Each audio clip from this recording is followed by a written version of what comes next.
Hello and thank you for joining me today. I'm Jan Clothier of Thinking Stamping and I'm an independent Stampin' Up demonstrator from New Zealand. And today I'm sharing with you a card that I made for the Sketch Challenge at As You See It, where I'm a member of the design team. And I'm using the Blessings of Homes bundle to make this beautiful floating frame card. And I don't know that you can see it very well in the video, but the frame actually floats above the surface of the card. And in real life, it gives it a really lovely effect. So today we'll get started pretty quickly, and I'll start by showing you the things that you need to make this card. So obviously the Blessings of Home stamp set, and that bundles with the Flowers of Home dies. So we'll put those aside. You're also going to need, I've used a basic grey card base. It is scored at 10.5 centimetres and it is 14.8 centimetres in height. I'll give that a nice crease. Pop it aside. You're also going to need a piece of basic white that is 10 centimetres by 14.3, and as you can see I've already textured that using the Tasteful Textiles 3D folder, but of course you can use any folder that you like. I think that perhaps a subtle design works nicely, or you could even use DSP if you wanted to. So you can experiment with what you actually have on your card front. For the inside, I've already prepared the inside, so I've just done a piece of fresh freesia cut at 10 by 14.3, piece of basic white cut 0.5 centimetre smaller, so that is 9.5, 13.8, and I've just stamped it using basic grey ink. But of course, you could colour it in, you could do whatever you want to on the inside. In addition to that, you're going to need a little scrap of white for the sentiment, and I've already stamped that using basic grey ink. Have a perfect birthday. You're going to need a piece of window sheet. Now, the finished piece of window sheet is going to be 9 by 13.5. But I have found that doing this, no matter how carefully you cut, I always like to be able to trim down the sides and the top and the bottom at the end. So I've cut this piece at 10 by 14, but I will be trimming it down after we've done our business with it. And accordingly, you also need whatever you're going to float. And so this time I've used a slightly different piece of paper from the Blessings of Home paper set. This one's more of a timber look, whereas that one was a bit plankier looking. So again, it is going to be trimmed down to pieces that are 9.5 wide, but so that I can get a nice neat edge, I've cut this at 10, and I think I've cut it at 13. So that's just to give me room to play around and get a neat edge later on.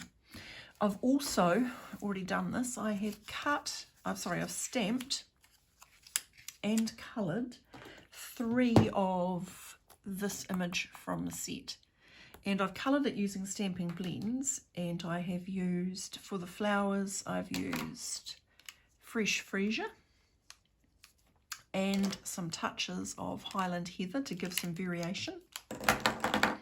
I've used pale papaya for the centres, and for the leaves, I've used a mixture of soft succulent and light evening evergreen. But again, because the background is very neutral, you could use whatever colours you wanted to. And if you don't have blends, you could use whatever colouring medium you have. But I've gone ahead and I've already coloured them, and I've already die cut them. And in addition, I've also cut out of soft succulent some of the little leafy things. So in the Flowers of Home, you can see there's lots of different pieces of foliage. Probably doesn't matter which ones you do. You can take whichever ones you like, but I've used that little one, and I think I have used, that little one there. But again, use whichever ones you like, because we're just going to use them to help create our bouquet of flowers later on. So for the moment, we'll just pop those aside, because we will need them, and we'll get on to making the floating frame. Now, what I've done for that is I've cut my piece of paper into various sized pieces. So I have got, I'm going to cut one piece at 1.5 centimetres. I'm going to cut 2 pieces at 2.5 centimetres.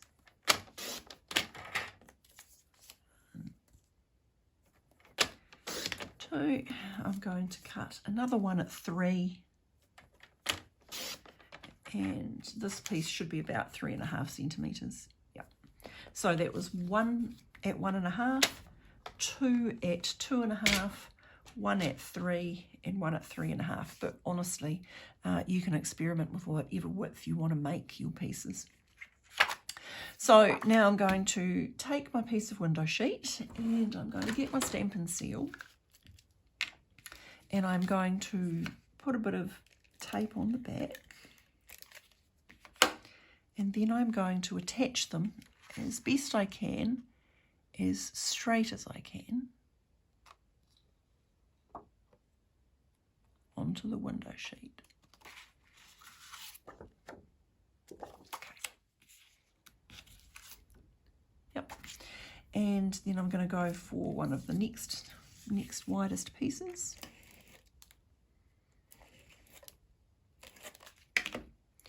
And I'm going to leave a bit of a gap.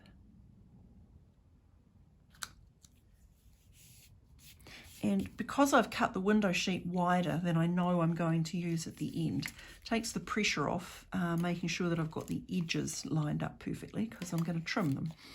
And after a few experiments of wrestling with getting the edges exactly right and then still being a bit off at the end, I just decided the easiest way was to cut it a little bit wider than I wanted and fix it at the end. So just keep on going. I'm just going to attach, and I'm using my grid paper, or attempting to use my grid paper underneath to kind of help line things up. Now with this technique, of course, you can do lots of things. I'm leaving the floating frame rectangular, but of course you could cut it out to any shape. It looks very nice. For instance, if you cut out, say, a circle shape, and so the frame that floats is circular, and you can sort of see how that's working. So now that I've done that, I am going to trim it down to 9.5. Sorry, 9. I was going to say, gosh, if I do that, I haven't made it wide enough, but actually I told you the wrong thing. I meant that I was going to trim it down to 9 centimetres. And I'm going to trim it lengthwise, because often you get to the bottom and you're a little bit out. Now I'm actually being pretty good, but I did allow myself a bit of wiggle room on that. So 13.5. And now I've got my lovely stack of floating frames, and we can start doing some assembly. So we will use a bit of our glue. You know I'm a glue girl. And going to attach that to the base. Going to use my wiggle room to make sure I get it nice and straight. You'll also know that I don't like my raised elements to sag, so I'm going to use plenty of dimensionals to hold them in place. It's a personal choice. I know that some people like to use very few dimensionals, so if that's you, you can just look away for a moment while I have a little field day with attaching dimensionals.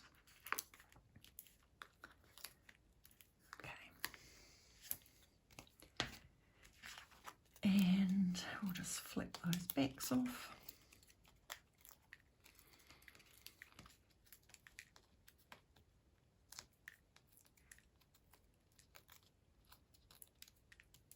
And we can now get on with the business of attaching our floating frames, or our floating strips rather. Well, you can do it with a frame. It looks really nice actually if you cut out the centre and you've just got these little strips of floating stuff surrounding whatever it is you want to highlight. Okay, so now we've got our floating strips. And now we're going to get into the previously stamped and die cut images. So I'm going to pop one obviously at the top. I'm not going to need all this bottom, so we'll just remove that. We're going to have one that goes down that way. And I am going to do a wee spot of a fussy cut on this one.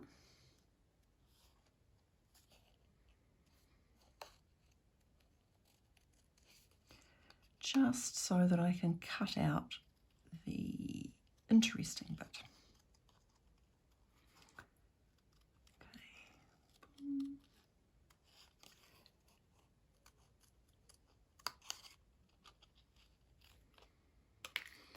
And I think I want to just get rid of that little bit of stem that I can still see.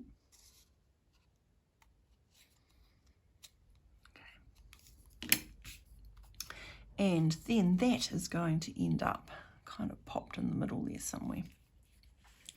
So I don't think I need quite all that stem in there either, because we're not really going to see it. So I'll just chop that off to lighten up the bulk. Okay, so I'll attach that one because that's kind of the base from which all else is being worked.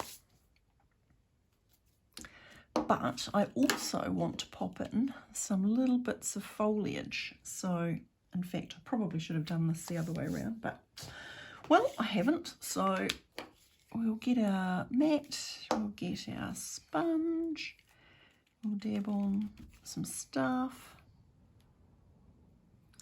We'll see if it's too late to lift that. Nope. So we'll just pop in a little bit of foliage there. And I'd also like a little bit more foliage down the bottom. So let's just see how that's going to look. Yep, that will work nicely. So I'm just going to use my pencil to mark the spot so I know where I'm going. Dab on a bit of glue. And we'll pop that one in there. And then a little bit of glue on this one. And oh, it's easier with tweezers. She said, dropping them. Okay. Now, it doesn't matter at all that there's a bit of a mess in the middle, because that is going to be covered by the third bloom. I'm just holding that firm for a moment or two, just so that the glue's got a chance to do its business. Now this one is going to come back on, be on my favourite again. So I have a few more dimensionals here. As you can tell, I do buy a lot of dimensionals. Okay. Something quite satisfying about the shape of them as well. Somehow the shape of them just makes them more interesting. Okay, so you can play around with how you want this one to be, because I don't want it to look like too much the same as all the others. So you have to kind of play around with an angle that you like until you're happy. And I think I might do that. And finally, I'm just going to tuck in a couple of more pieces of foliage. So let's just dab up that one. And maybe he will just sit in there. And now when it comes to adding the foliage, obviously you can see I've used on this card different bits of foliage, and I've arranged them in a slightly different way. And do that, experiment, pick the ones that you like. I've put in 4 bits of foliage. If you want to put in some more, I mean, by all means do that. Play around and experiment. You don't have to follow what I've done exactly. I'm just kind of like showing you an idea that you should pick up and run with and do however you'd like it to be. So we're almost at the end, and you can see this is pretty quick, a pretty quick and quite whizzy little method here. So what I'm going to do with this is I'm going to pop it, you know, again, you play with where you want to put it. I'm thinking I might just cut it slightly shorter. And on this one I've done a fishtail, but I actually just quite like a little simple diagonal. So this time I'm going to do that. Going to whip out my minis, more dimensionals. And actually it's wide enough that I could have used a full-size dimensional, but I'm on this path now, so we'll keep with it. Now what I did with this sentiment was I cut it, I stamped it on a plain piece of paper and then just cut it the right width. I think it's ended up, yeah, being about 1 centimetre wide. Pretty hard to stamp accurately onto a piece of paper that's only 1 centimetre wide. So, you know, if you don't already know that little hint, do it on a bigger piece and then just cut it down after you've stamped it. It'll save you that agony of trying to get the stamp into exactly the right spot. Okay, so where will we put that? I think I'm going to put it there, because that way I can still see the gap in the frame. So a little bit there, oops, get out of the way. And to finish off, I'm going to add in some of these pale papaya in colour jewels.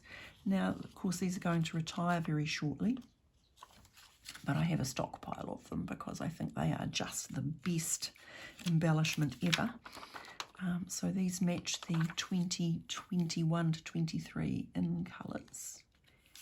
And I love the way they glisten, and I love how well they match the colours. And I think those little bits of glitter just help bring out that colour in the centre of the flowers. So there we have it. We have got the Blessings of Home using the floating strip technique. Again, you can apply it to anything. You can cut out a shape from that strip so that you can have a circular background. You could use any stamp set that you want. As you can see, minor variations. I've used different paper, I've used different bits of foliage. You could use any colourway that you want. For the inside, I've just, as you've seen, done a simple treatment, a piece of fresh freesia to match the colour at the front, a simple stamp, and I'm just going to quickly add that, and then we are done.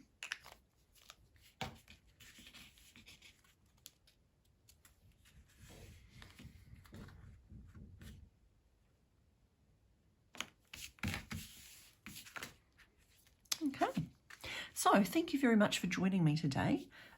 If you've enjoyed what you've seen, don't forget to subscribe to my channel so that you don't miss out on any new videos that I make. If you live in New Zealand, you're more than welcome to shop with me. There is a link to my online store in the description below this video and at the end card, which is going to pop up shortly.